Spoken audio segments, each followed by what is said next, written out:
WR250R with the Supermoto wheels. I think we're gonna try and get some twisties in today.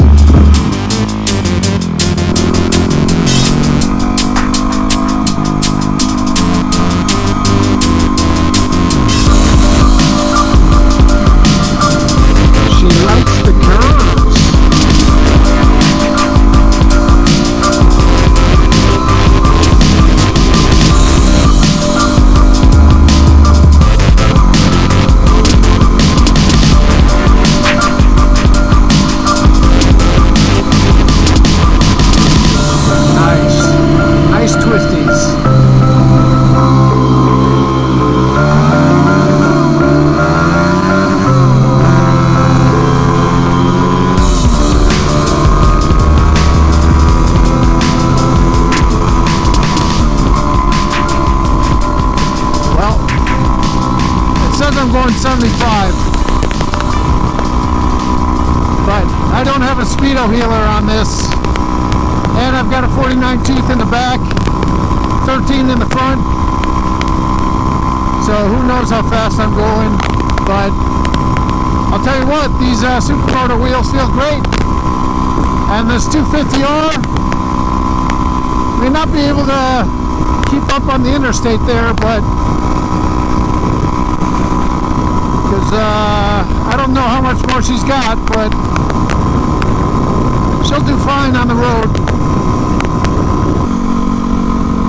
I love this road. California is a great place to ride. I was actually born and raised in Chicago. Moved out to California about 4 years ago. And that's when I started getting into biking. I'd never really gotten into biking in Chicago because you could only really ride maybe 4 or 5 months out of the year tops. The thing about California is not only are the seasons really good for, almost year-round riding, but I live in an area where you could take a short trip, maybe 15 minutes from suburbia, and you're in a rural area like this with twisty roads. Can't beat it. And now that I'm on my WR250R with Supermoto wheels, I'm carving up these. Yeah, okay, I'm not carving up like Neil Dragon carving up, but I'm definitely enjoying these twisties a lot more now with my Supermoto wheels versus with my D606 knobbies that I previously used to have on these roads. So I'm just going to shut up and enjoy it right now.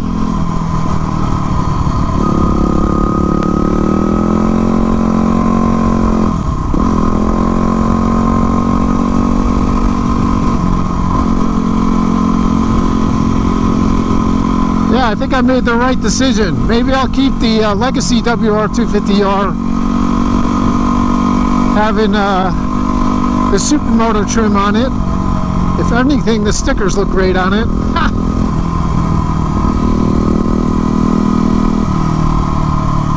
Look at this. I mean, this bike just wants to lean on it. Just wants to lean in. I know it definitely wants to go a bit faster, but I'm not going to press it. Just go at a leisurely pace.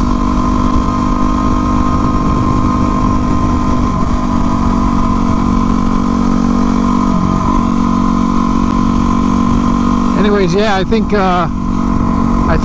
keeping Supermoto trim on this Legacy WR250R is going to be great because it's got the Athena big bow kit. It'll pull a little harder on the road. Also, I'll leave my black WR250R an enduro trim with the D606s, so I could still go on road, but mainly it'll be for off-road. And the thinking there is, since the black WR250R has the Go Race suspension, soaks up all the whoops, all the dirt challenges, I should just keep it in that configuration. So yeah, I'm loving it. Maybe I'll hold off on that beta or that KTM or that Husky for now. Yeah, I get a chance to enjoy these WRs.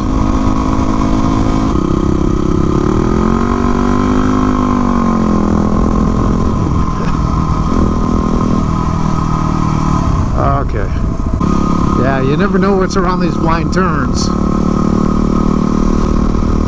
Car pulls out of a driveway, FedEx truck pulls out of a driveway. You never know. That's probably a good thing, because my hands are locking up. I'll probably ditch out to the side of the road here, get my hands circulating again. But these Supermoto wheels, it's begging for carving up these roads.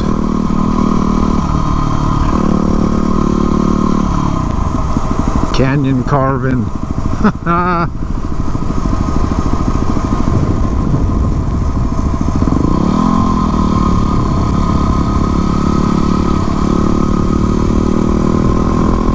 Now that was pretty cool. I don't care who you are, man, those twisties are fun. I definitely feel the mass on these Supermoto wheels are a bit more heavier. So I don't know if it has to do with the inertia or rotational inertia, but the bike feels definitely more planted. I mean, I'm throwing it around right now. You know, with the enduro wheels, it did kind of feel a bit more like, kind of, I don't know, top heavy on the street. But these Supermoto wheels make them feel like it's on rails, honestly. Friggin' definitely worth the investment.